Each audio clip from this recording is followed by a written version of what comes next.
Welcome to the small scape on Saturday. Today, well, you know, Saturdays are a little different. They're usually some fun little product that I've found, something that's going to make your life a little easier. This one I would call maybe like a fun fact. Fun fact Saturday on the small scape. If I ever learn something, I am so anxious. The first thing that I want to do is to tell you guys. Just make a video about it and let you know, hey, do you guys know this? This is in response to I don't know, a couple weeks ago on the Primetime Aquatics live stream.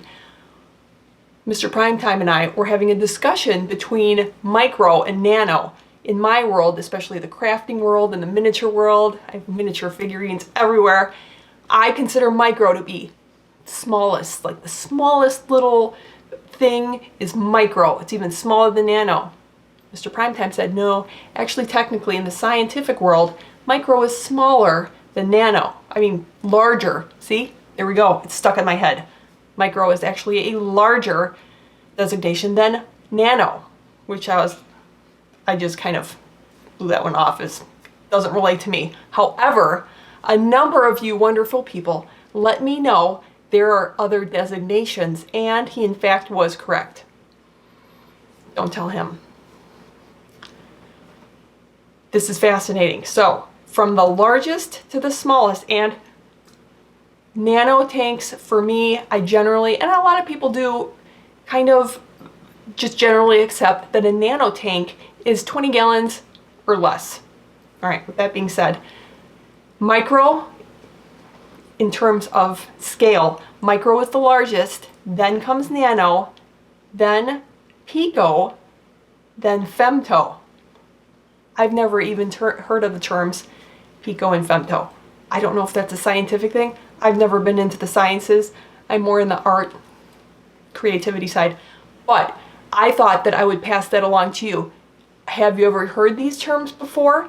Nano tank for me means 20 gallons or under. Some people don't consider the standard 20-gallon tank or the 10-gallon tank to be a nano tank. I do, just because you can put nano fish in there and it's still considered a nano tank to me.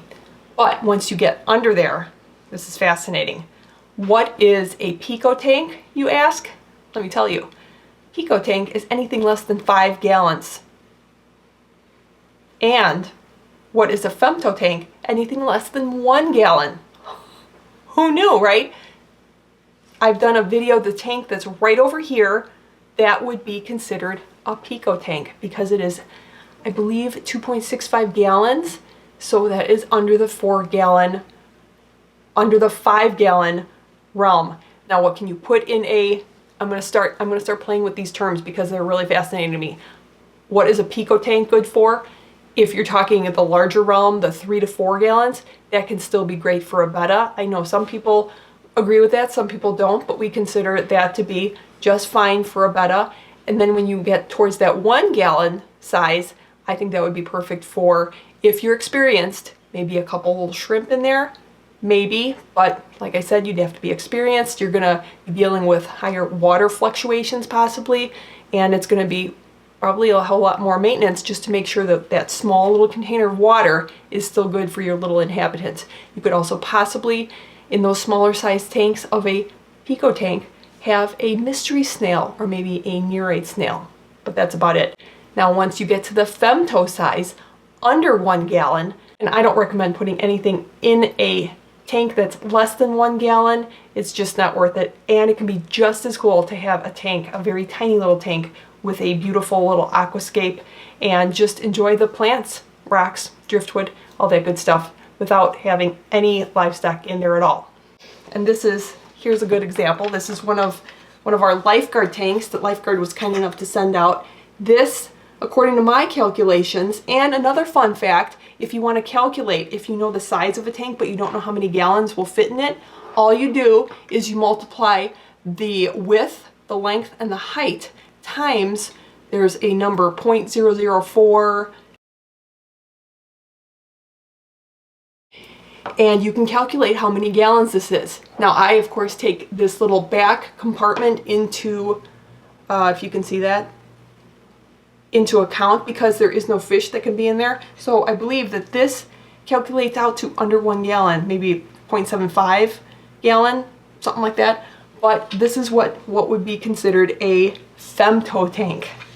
I just thought, do you really need this information to enjoy the nano tank realm of the hobby? No, I just thought it was a really fun fact that you can throw out in your conversations of your nano tanks and just sound really, really learned and really smart.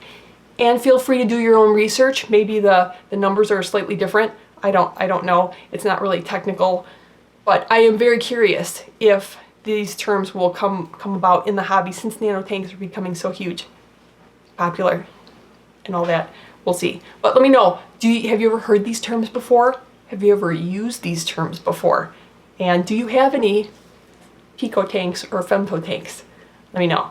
Anyways, hopefully you enjoyed the video. I appreciate you watching, and I will see you in the next one.